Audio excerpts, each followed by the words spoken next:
think you're playing football? Do you think you're playing football? Do you think you're playing football? You are showing me nothing. Fires, Mike Sims, Walker, knocked down. Oh, he caught it! Unbelievable! Oh my God! Davis is going running all the way back. Auburn's going to win the football game. In trouble, he's going to be sacked. No, gets away. He runs, gets away again, goes to the 40, gets away again. Jackson takes it himself. Look at him dart back and forth. Oh! He broke his ankles. I have never seen this before in my life. Still looking. Firing.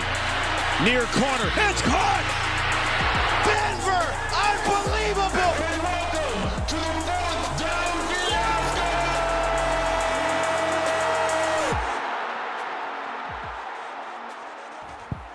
Hallo and welcome zum Fourth Down Fiasco Podcast Network. I am your host, Danny Weber, bringing you the Vienna Vikings Vantage, your rundown of all things Vienna Vikings. Sorry about last week. I will get into that and might as well dive in now. So I am a huge stats guy. I love looking at the data. I love looking at all numbers. And I did not expect the stats to not come out until Wednesday last week. I did not know that was a thing, and that is why there was no Week 1 Vienna Vantage.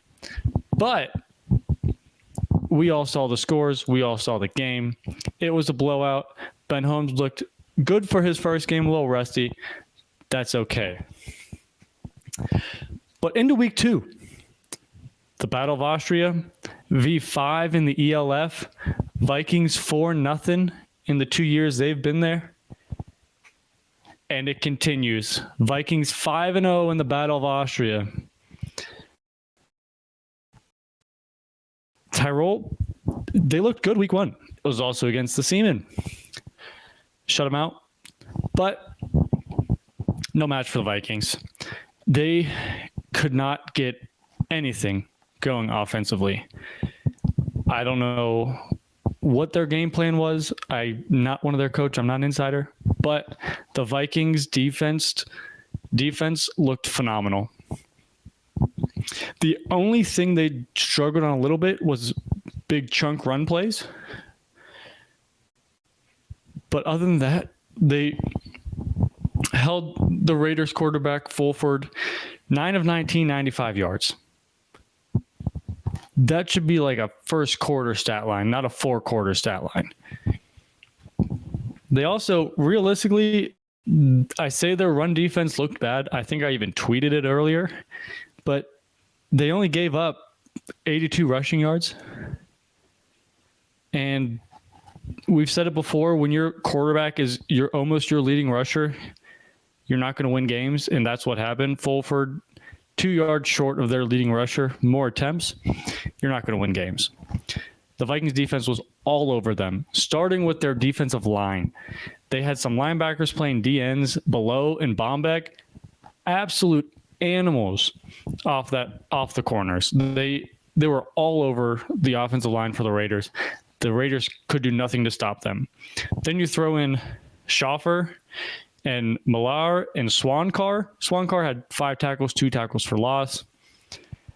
And then just the cornerback play lockdown. They had some big plays. I think it was number 10 for the Raiders that had a big play down the sideline. But other than that, I can't think of any other big plays they really had. So I need to give a shout out to that defense because it was absolutely insane yesterday. And yes, I'm recording on Sunday, so there you go. But let's talk about the offense. I will stand by this. You can quote me as much as you want. I don't care. It is what I believe. I believe our wide receiver core is the best in the ELF.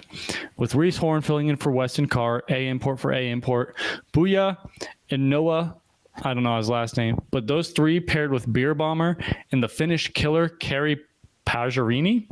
Sorry I butchered your name. I'm calling you the Finnish killer from now on. If that's not a nickname for you already, it is now. But the Finnish killer can do everything. He can pick up the block. He can run the ball. Obviously, he's a running back. But he can also run routes to catch the ball. He had 3 touchdowns last week. None on the ground this week, but he did have a receiving touchdown late in the game that put us up. Reese Horn, his first game back in the – I don't think it was ever first game back with Vienna. He went off for three receptions for 42 yards. Solid game. Did not find the end zone like Alex was going to say.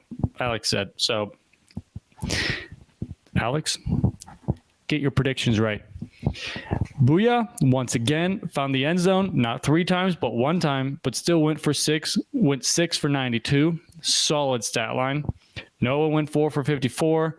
Beer Bomber found the end zone finally, less yards, but had a huge play late in the third quarter when we were at our own 3-yard line. Big, I think it was a 13-yard catch. Pulled us out of the end zone. Finished with 4 for 27. And again, the finish killer. The receiving end, 4 for 11 with a touchdown. And on the ground, 17 attempts, 87 yards. Ben Holmes, he got in the rushing game a little bit, 5 of 27, little scrambles here and there. He did look like he got beat up a little bit at the end of the game, started limping, because they decided to throw in Alex Reichel. I think that's his Alexander. I think it's Alexander. I could be wrong. It is, right there. Okay. Broke off a huge run. I was sitting on the couch. I was like, why are they putting in the backup? I saw Ben Holmes limping a little bit. And I was like, all right, that makes sense. We'll see what happens.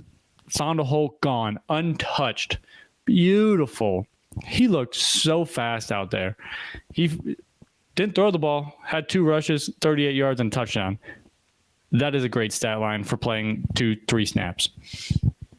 Ben Holmes, not as many yards this week as last week, 21 to 32, better completion percentage, 172 yards. But 3 touchdowns again. His case for #BenVP still stands. I am backing that.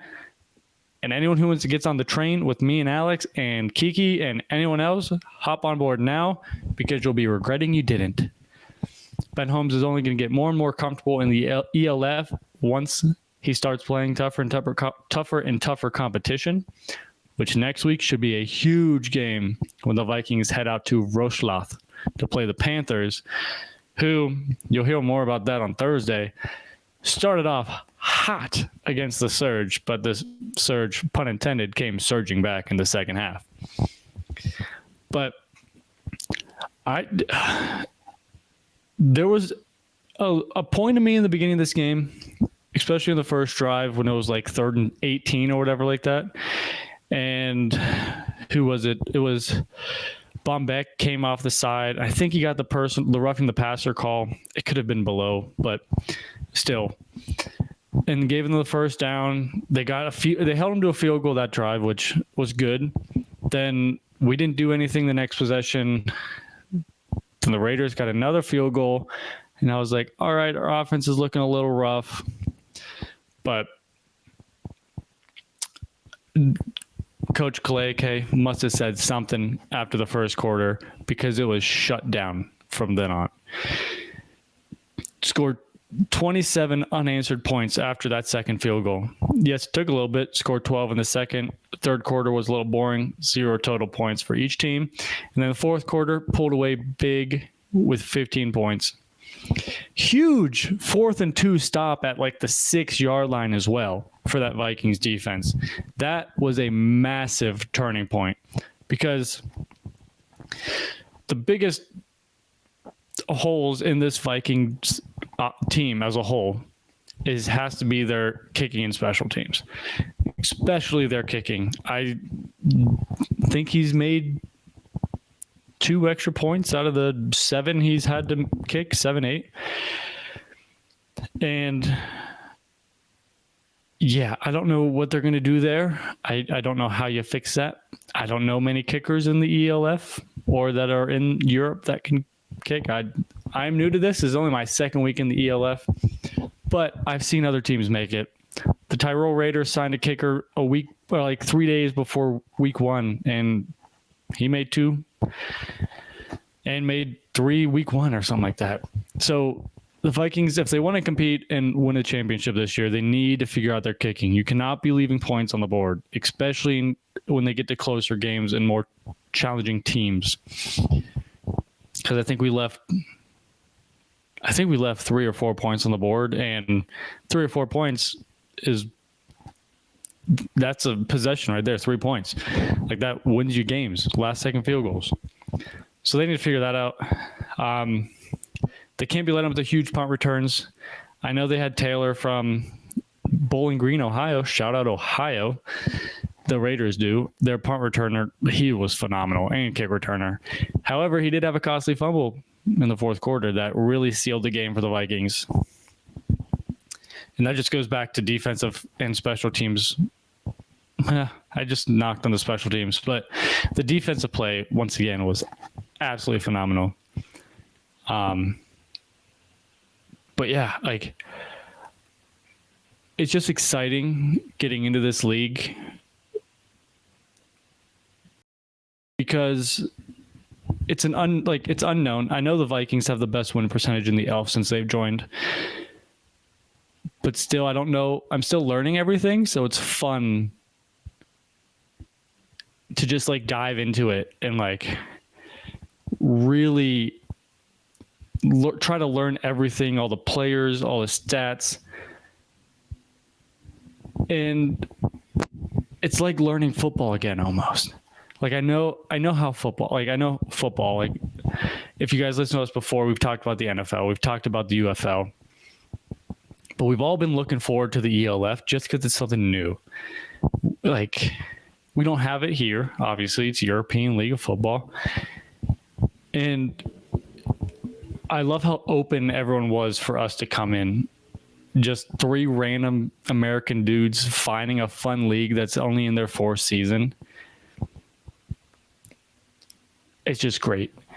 And yeah, just the community and everything. But let's dive back into the game itself. Besides the first quarter, like I said before, the Vikings struggled. Or besides the first quarter, only in the first quarter it looked like the Vikings struggled.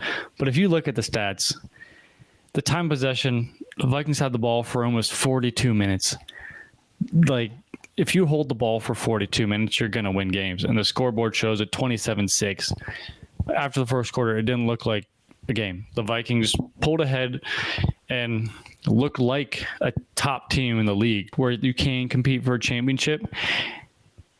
And you better play like that when you bring almost 11,000 fans into this stadium, because that stadium sounded like it was absolutely rocking on the TV. The announcer was electric. The fans were loud. You could hear it through the TV. So I'll be curious to see how they do play on the road in the Panthers atmosphere. I said it a little bit before, but I don't think it'll be a problem. I think Holmes is just going to get more and more comfortable with the weapons he has. And I'll say it again, we do have the best wide receiver core in the ELF. People are not going to like that hot take. That is a flaming hot take. Put that on the ELF live show next time the Ninja Food Pizza oven comes in. But yeah, this team is exciting, and I'm glad I get to cover them.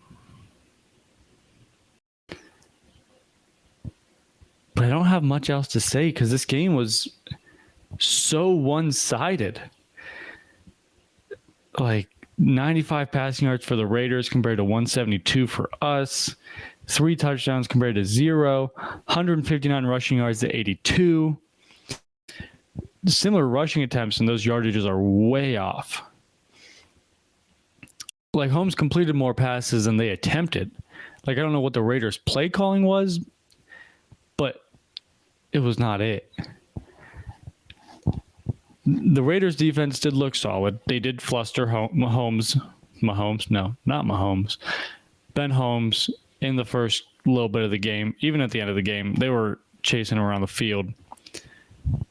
But yeah, I just looked like a solid game, minus a little bit of the run defense, but still, it didn't affect anything. And obviously the kicking. But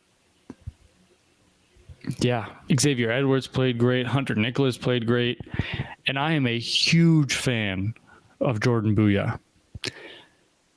The Italian receiver, easily our wide receiver 1. Him and Holmes have a great connection. I think he already has over 200 yards on the year, 4 touchdowns, like crazy stat line for 2 weeks. And I don't know what else to say. I'm just probably rambling from here on out. But I'm just excited to see where this team goes and see how they can develop into a championship winning team, because I think we can win the championship. And I say we because I'm fully in this team. I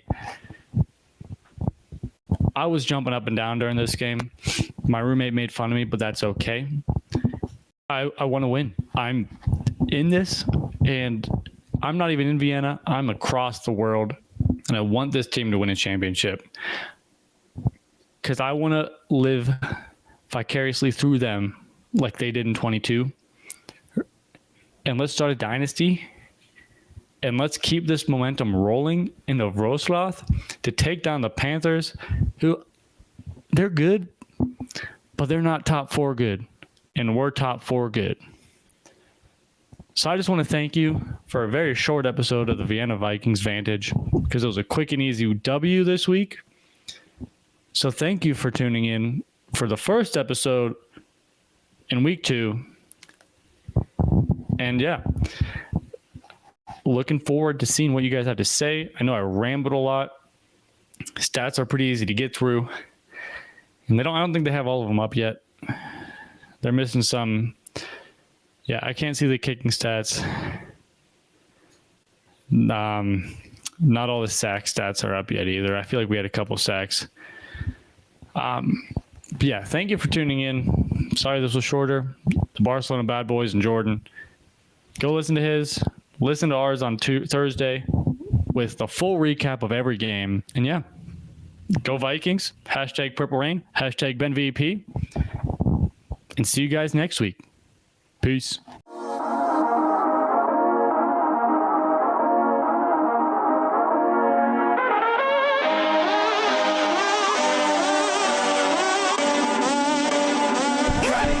Well, I like school, and I like football, and I'm gonna keep doing them both because they make me feel good.